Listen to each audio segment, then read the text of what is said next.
Vous venez de prendre votre poste de nouveau manager, vous êtes désormais le chef de vos anciens collègues. Vous avez évité les erreurs communes, parce que vous avez écouté ma première vidéo sur le sujet, et vous avez mis en place le plan d'action que j'ai écrit dans ma deuxième vidéo sur le sujet.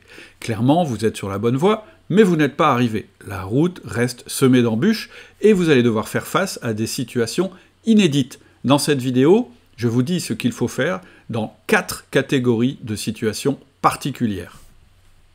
La première catégorie, ce sera les questions sur votre promotion. La deuxième catégorie, ce seront les critiques sur la hiérarchie. La troisième catégorie, ce seront les doutes sur votre manière de manager. Et la quatrième catégorie, ce sont les problèmes avec votre boss. Donc, première catégorie, les objections sur votre nomination. Et la première question que vous pouvez vous poser, c'est faut-il demander aux collègues s'ils sont contents de votre nomination, de votre promotion? Alors moi, je conseille de ne pas le faire de manière aussi évidente et brutale, et surtout de ne pas le faire en public ou en réunion. Ce que je vous conseille de faire, si ça n'a pas été abordé par vos collaborateurs eux-mêmes, au bout du troisième 1 à 1, donc ce 1 à 1, c'est ce entretien en tête-à-tête avec chacun de vos collaborateurs, si ça n'a pas été abordé, vous pouvez leur poser la question suivante. Alors, qu'est-ce que tu penses de ma nomination? N'employez pas le terme de promotion, mais de nomination. Pourquoi je vous dis ça? Parce que peut-être que vous n'osez pas poser la question de peur des informations que vous allez obtenir. Et en fait, un truc à savoir en tant que manager, c'est que les informations dangereuses, ce sont les informations que vous ne connaissez pas. Donc, ce que je vous conseille, c'est de poser cette question et de simplement noter ce qu'ils ont à vous dire. Vous verrez qu'ils ont des craintes, ils ont des doutes, et puis on va traiter là tout de suite quelques craintes ou quelques critiques assez répandues. La première chose qu'on va vous dire peut-être, c'est on t'enlève du terrain alors que tu étais le meilleur, et moi je trouve que c'est idiot. Par exemple, dans le cas où vous étiez un commercial, vous étiez le meilleur commercial, puis tout d'un coup on vous met en tant que manager. Donc la première chose à dire, c'est « je comprends ta crainte ». Pas dire « je suis d'accord », mais dire « je comprends ta crainte », c'est pas la même chose. Et dire « écoute, effectivement, au début, je vais prendre un peu de temps pour m'asseoir dans mon rôle de manager, et ça va prendre un petit peu de temps, et c'est normal parce que j'ai jamais été manager. » Et la deuxième chose que tu vas dire, c'est « mon seul but, tu sais, ça va être de faire monter l'équipe en compétences. » C'est-à-dire que à mon poste, avec ce que je sais, moi mon but, ça va être de vous faire progresser. La deuxième critique que vous allez pouvoir rencontrer, c'est la personne qui vous dit « en fait, c'est moi qui devrais être à ta place », c'est-à-dire le déçu.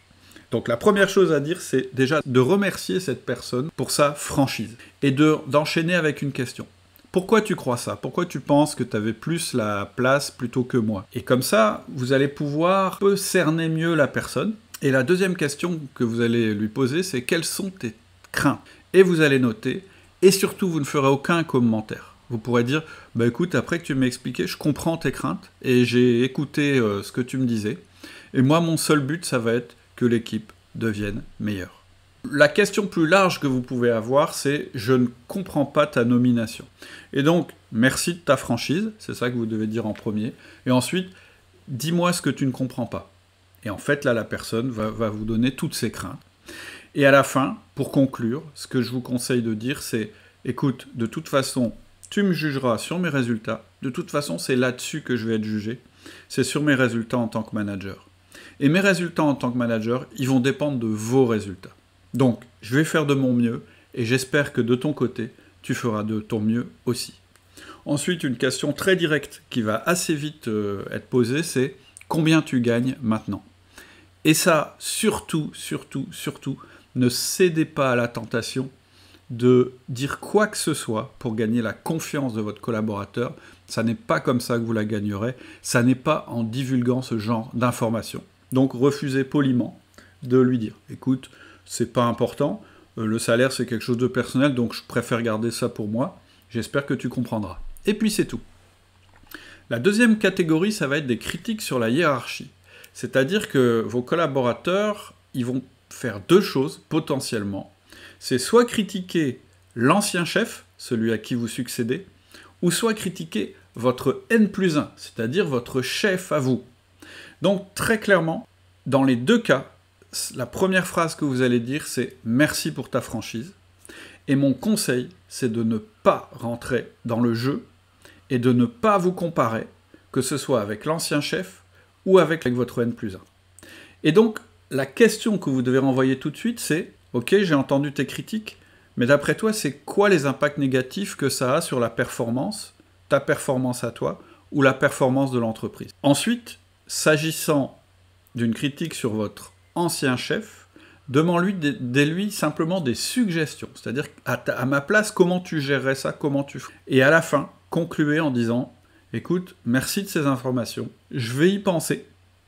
Et de mon côté, ce que je te garantis, c'est que je vais essayer d'être le meilleur chef possible. » Donc, surtout, ne cédez pas à la tentation de critiquer soit votre ancien chef, soit votre chef actuel avec votre collaborateur, parce qu'en fait, c'est pas ça qui va assurer votre crédibilité, c'est un piège dans lequel vous devez absolument éviter de tomber, et votre réponse standard, c'est « moi, je vais être le meilleur chef possible ».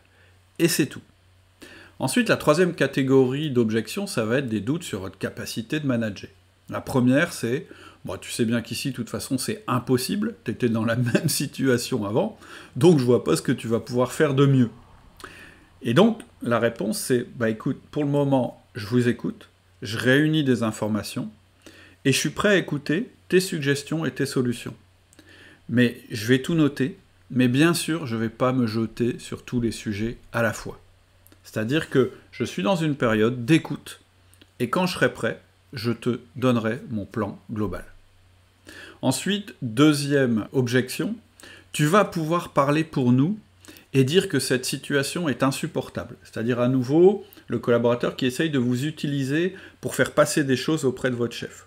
Et là, je vous conseille la même réponse standard que je viens de faire.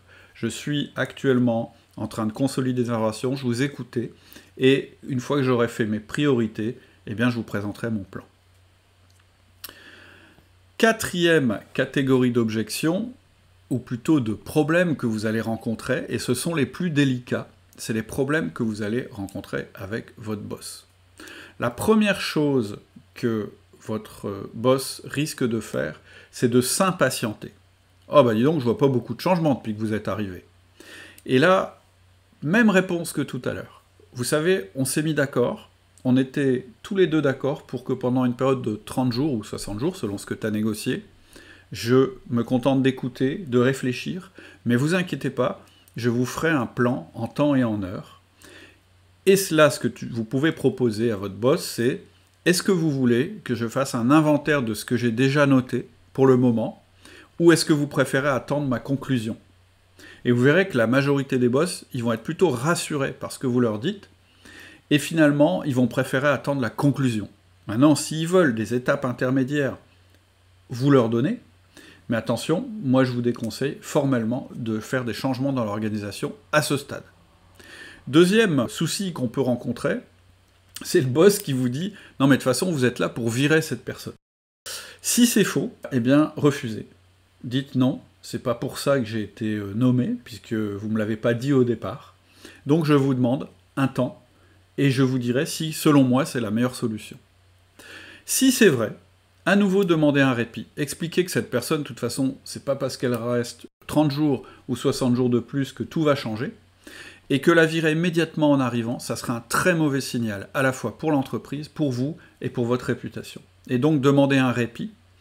Et là, je vous conseille notre podcast « Comment licencier » pour savoir ce que vous devez faire avec cette personne. Ensuite, ce que vous pouvez avoir comme objection qui est assez rare mais qui arrive, c'est votre boss vous dit « Non mais vous 1 à 1, c'est n'importe quoi, arrêtez tout de suite, c'est improductif ». Et donc dans ce cas-là, je vous conseille l'écoute de notre podcast qui s'appelle « Mon boss ne veut pas de 1 à 1 ». Donc vous tapez dans Google « Outils du manager »,« Podcast, mon boss ne veut pas de 1 à 1 ». Voilà pour les objections principales. Si vous suivez le conseil de ces 3 vidéos, vous allez être capable d'éviter 90% des difficultés liées à la direction de vos anciens collègues, et vous aurez aussi posé les bases de votre management. Donc c'est important de les écouter et de mettre ça en application. Et une fois que vous aurez fait ça, vous pourrez enchaîner avec la méthode Outils du manager qui va vous permettre de transformer cette relation de confiance que vous aurez établie en une relation productive. Mais pour ça que vous ayez la méthode complète, elle est gratuite, il suffit de cliquer sur le lien que je vous mets juste en dessous, en descriptif. À bientôt.